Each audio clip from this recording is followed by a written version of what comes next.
when I was working with Kathryn, and we figured out how to make the glute stretch she does in this video so much better. I remember she said, "Oh my gosh, I've never felt it this deep." So let's watch her tip, and then I want to add on to this to make you feel exactly what Kathryn felt when we did our glute stretch.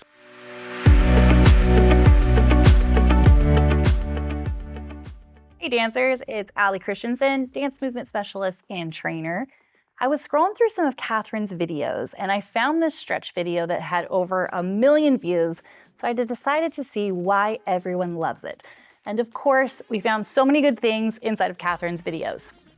But watching part of it made me remember a very specific moment when I was working with Kathryn and we figured out how to make the glute stretch she does in this video so much better. I remember she said, "Oh my gosh, I've never felt it this deep." So let's watch her tip, and then I want to add on to this to make you feel exactly what Kathryn felt when we did our glute stretch. You round the spine, you're stretching in a curved position. You want to stretch as if we were standing up. Also think of pulling this knee into the same shoulder. I've been working with dancers for 15 years and seen thousands of dancers working on their glute mobility. What tends to happen with dancers who have a hard time doing this type of glute stretch is they fall on one or the other side of the spectrum.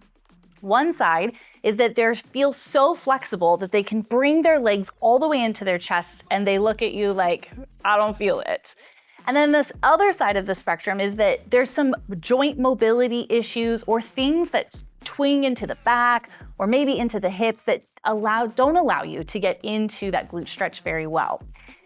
This correction that we're gonna work on right now is the one that went whoa for Kathryn, but also has helped so many dancers, no matter which side of the spectrum you fall on with your glute stretch, get a deeper, truer stretch that really translates into the studio.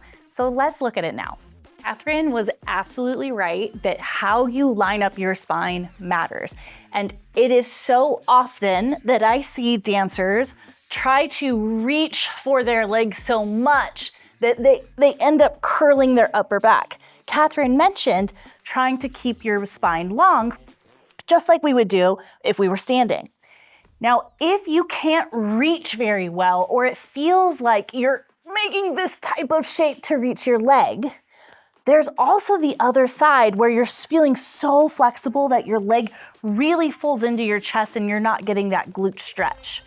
I want you to pay attention to what's happening not only in the upper, but in the lower spine.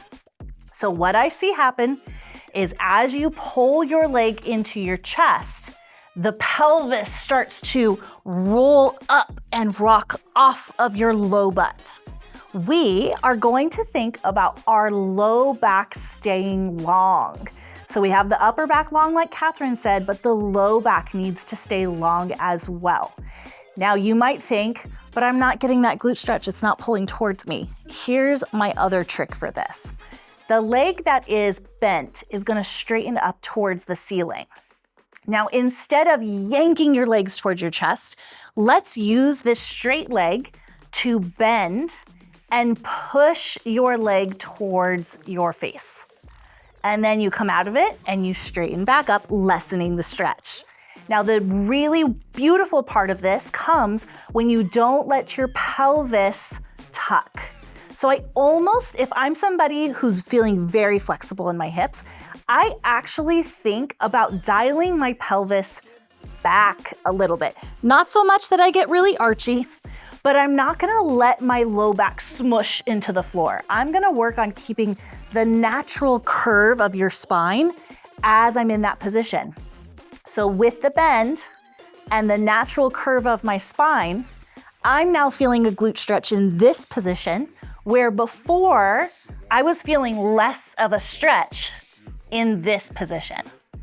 Now, the other correction that Kathryn made was the placement of our legs shifting side to side. And if I turn backwards here for you, you might be able to see this a little bit better here. When the leg is crossed over and we're really trying to pull it towards our chest, we'll end up doing something like this, where we're really focused on this thigh and it pulls off to my one side. shifting your weight into the center is gonna give you a truer stretch on that crossed glute. And then when I add the straight and bend, and I really focus on pushing this straight leg towards my shoulder as it bends, you're gonna get a really nice square stretch that feels really deep, really good, and really makes a difference in your technique. Small tips like this are what I do. So if this tip was helpful, hit the like button, but make sure that you go below into the description and subscribe to my channel at Align Fitness by Allie. If you're not following Kathryn Morgan here on her channel, make sure you grab that subscription. This channel is full of amazing tips to help your ballet technique, and combine that with my work in your cross training and you're gonna see great change in the studio no matter what level you are.